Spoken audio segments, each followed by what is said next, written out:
Donald Trump called on Israel to bar Congresswomen Rashida Tlaib and Ilhan Omar in a tweet. U.S. President said the pair hated Israel and all Jewish people, and there's nothing that can be done to change their minds.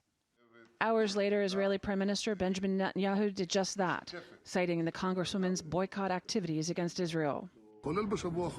There is one thing that we are not willing to do. By law, we are not willing to admit into Israel those who call for the boycott of the state of Israel and act to delegitimize the state of the Jews. Omar and Tlaib are the first Muslim women elected to Congress, and both back the pro-Palestinian BDS, or Boycott, Divestment and Sanctions movement, but they deny they're anti-Semitic. Under Israeli law, BDS supporters can be denied entry. Why did you feel the need to get involved in the two Congresswomen's trip to Israel? Well, I'm only involved from the standpoint of they are very anti-Jewish and they're very anti-Israel. I think it's disgraceful, the things they've said.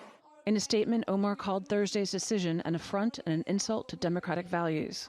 Prominent Palestinian leader Hanan Ashrawi, who organized the visit, called the ban unacceptable. It's a direct insult to the American people.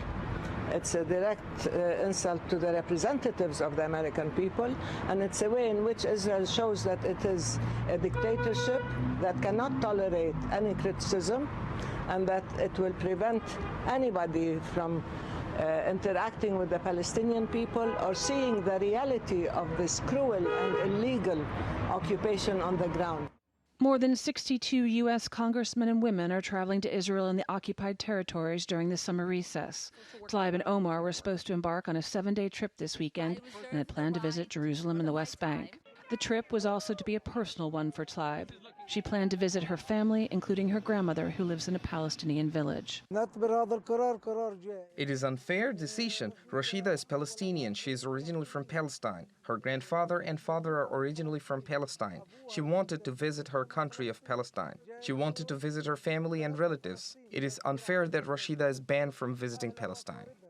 The U.S. is scheduled to give Israel $3.1 billion in military aid this year, which is part of a $38 billion military aid package agreed to during the Obama administration.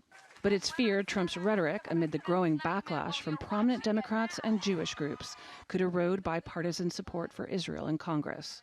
Courtney Kealy, TRT World, Washington.